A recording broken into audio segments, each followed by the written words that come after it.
बिस्मिल्लाहिर्रहमानिर्रहीम। अस्सलाम वालेकुम व्यूअर्स, मैं हूं शान अली और आप देख रहे हैं शान किचन कॉर्नर। आज मैं आप लोगों के लिए बहुत ही स्पेशल सर्दियों की सौगात लेकर आया हूं।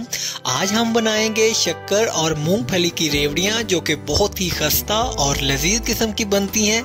तो चलते हैं हम अपनी रेसिपी की तरफ।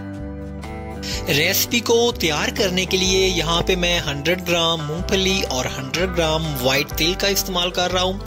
सबसे पहले हम क्या करेंगे कि एक बर्तन में आप लोगों ने मूंगफली डाल देनी है और इस बर्तन को मैंने पहले ही प्री हीट करने के लिए रख दिया था।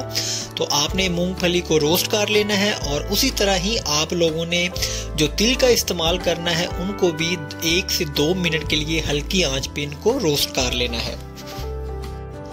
चम्मच को हमने साथ साथ हिलाते रहना है ताकि जो तिल है वो नीचे से जले ना। यहाँ पे तिल तकरीबन रोस्ट हो चुके हैं।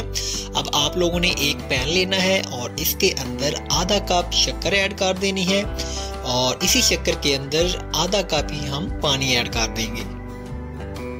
तो यहाँ पे मैं आपको इसकी मेजरमेंट बताता चलूँ कि जितनी आप लोगों ने शक्कर इस्तेमाल करनी है उतना ही आपने इसमें पानी ऐड कर देना है। अब हमने मीडियम फ्लेम के ऊपर इसको बॉईल करते रहना है जब तक शक्कर अच्छी तरह से मेल्ट ना हो जाए। जब शक्कर मेल्ट हो जाएगी उसके बाद अब हम इसको स्टेन कर लेंगे। स्टेन हम यहाँ पे इसलिए करेंगे कि बाद दफ़ा इसमें कचरा या कुछ ज़रात होते हैं तो वो रिमूव हो सके। अब यहाँ पे हम 4 से 5 अदद सब्ज़ इलायची के दाने ऐड करेंगे और साथ ही 2 चम्मच आप लोगों ने चीनी ऐड कर देनी है। चीनी यहाँ पे मैं इसलिए ऐड कर रहा हूँ ताकि जो हमारी रेवड़ियाँ हैं वो क्रंची तैयार हो सकें। अब आप लोगों ने मीडियम टू लो फ्लेम के ऊपर इसको पकते रहने देना है जब तक इसमें गाढ़ापन ना आ जाए। आप देख सकते हैं कि हमारा जो मटेरियल है वो तकरीबन गाढ़ा होना शुरू हो चुका है और साथ ही इसमें बबल्स भी बनना शुरू हो चुके हैं।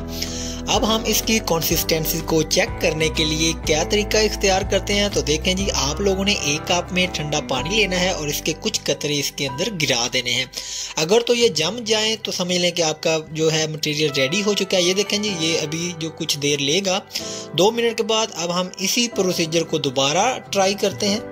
तो ये देखें जी, अब हम हाथ की मदद से इसको प्रेस करते हैं। तो ये देखें जी, ये गाढ़ा हो चुका है। तो आप समझ जाएं कि आपका ये जो मिक्सचर है वो बिल्कुल रेडी हो चुका है।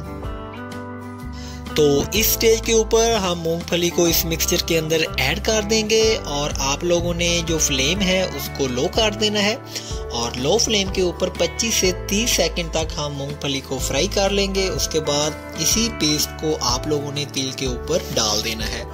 तो ये देखें जी, हमारा जो मूंगफली का जो पेस्ट है वो हम तिल के ऊपर डाल रहे हैं। अब आप लोगों ने 2 फोग लेने हैं या 2 चम्मच ले सकते हैं और उसकी मदद से जल्दी जल्दी आप लोगों ने ये प्रोसीजर को मुकम्मल करना है, क्योंकि जितनी ये गर्म होंगी उनके ऊपर जो तिल हैं उतने ज़्यादा आसानी के साथ लग जाएंगी। अगर ये ठंडी हो जाएंगी तो इनके ऊपर तिल कम लगेंगे। तो उसके बाद आप लोगों ने हाथ की मदद से इनको जल्दी जल्दी अलहदा कर देना है ताकि ये जो है आपस में चिपके ना। अब आप देख सकते हैं कि इनके ऊपर जो तिल हैं वो इतने ज़्यादा नहीं लगे।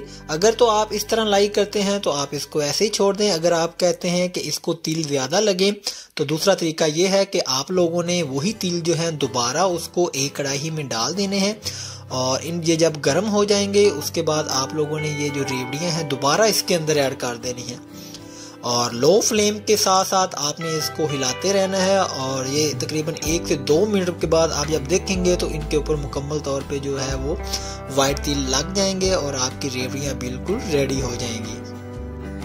मूंगफली की रेवड़ियाँ अब बिल्कुल रेडी हो चुकी हैं। तो अब हम इसको कढ़ाई से निकाल के किसी और बर्तन में ऐड करते हैं। तो ये देखें जी, माशाल्लाह कितनी ज़बरदस्त लुक आपके सामने है।